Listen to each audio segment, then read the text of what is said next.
And the main thing I wanted everyone to see with the tuatara is that it's a true diapsid. So you can see the upper and the lower temporal fenestrae clearly.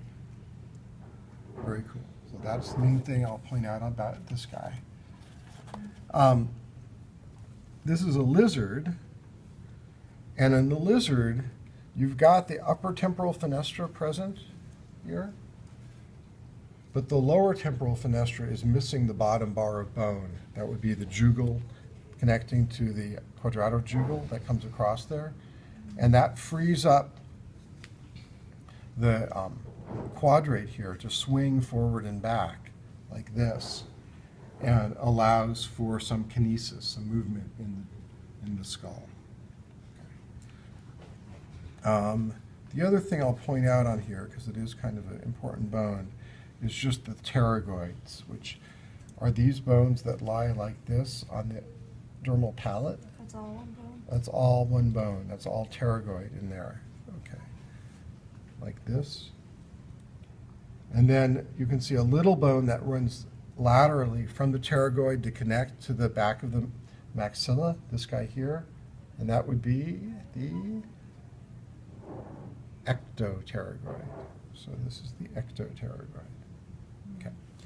So again, I just wanted to hit a couple of the high points. I'm not going to go through all the bones since we're running short on time. Snakes are really cool. To say that, this is a python skull. And one thing that snakes do is they free up the mandibular symphysis, so the two halves of the lower jaw can separate from each other. And that's how they can get really big prey down. They can just open up their lower jaw, stretch the skin out, so there's basically no constraint on the mouth size. The other thing they've done is they've really reduced those diapsid temporal openings, so they basically have lost all of it, and they've just got a completely open temporal region. So here's the quadrate coming down, and it's hung off the back end of this bone, which is the supratemporal. There's the quadrate. This is the supratemporal coming back, and that's quadrate then, like in the lizard, can swing forward and back, but it's really freed up a lot. It can also swing laterally and medially and really open up the throat as well. And then on the roof of the mouth on these guys, I've got great teeth, for one thing. You might notice that. This inner arcade of teeth here is made up of the palatines in the front and the pterygoids in the back. And this is all pterygoid running back here. So this is the palatine and the pterygoid there. Palatine with the bigger teeth, the pterygoid with the smaller teeth, running all the way back to the jaw joint.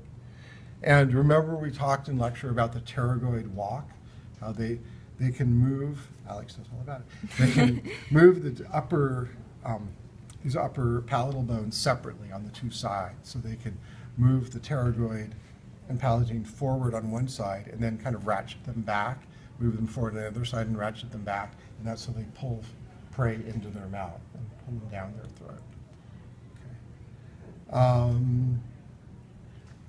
Okay. In the interest of time, we'll just cruise along.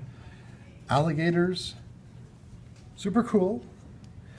The main thing to notice about the alligator is that, well, two things. One is they are true diapsids, upper and lower temporal fenestrae, so they have both holes, upper and lower. Okay. You can see really nicely here the postorbital and squamosal, how they form that arch of bone between the two fenestrae, postorbital and squamosal. And then the other thing to notice is on the palate, they have a really well-developed secondary palate. So this is all secondary palate when you look at the roof of the mouth.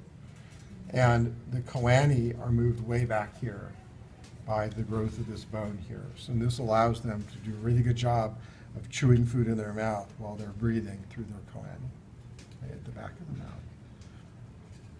Okay, that's a quick tour of the alligator. And then last but not least, we can look at this, not a chicken, but close enough. This would be a pelican. And birds have likewise modified a basic diapsid skull a lot. They've lost all of those temporal fenestrae just like a snake did. You can see the quadrate bone here. main bone of the upper jaw, and how it's free to swing forward and back, as in the snake. That's called streptostyly. We talked about that in lecture. And if you look at the palate, these little bones that kind of connect the quadrate across to the midline are the pterygoids. These are the pterygoids. Those are the ones that tend to fall out when you find skulls on the beach of birds. They've lost their pterygoids. And these are the palatines in front.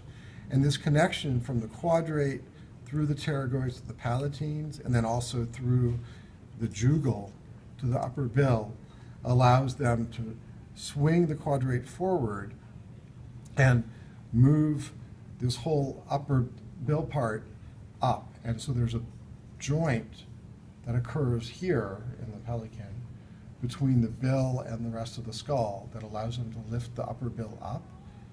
And this is called a prokinetic joint when it lies at this region here at the front of the skull roof, but behind the nostrils.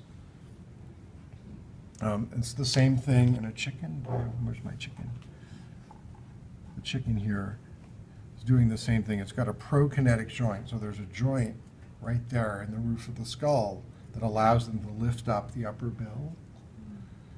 There are a couple other bird skeletons we've got that show what's called a rhynchokinetic joint, when the bending zone is not here behind the nostrils, but instead it's in this bar of bone above the nostrils. Rhyncho means nose. And so there's a proximal rhynchokinetic joint would be here, distal would be here, and intermediate would be in between. And what that does is it allows birds that have that to bend up not the whole nose or the whole upper bill, but just the distal tip of it. And shorebirds, for example, often will do that to be able to just open up the tip of their bill and grab their prey without having to open up the whole bill.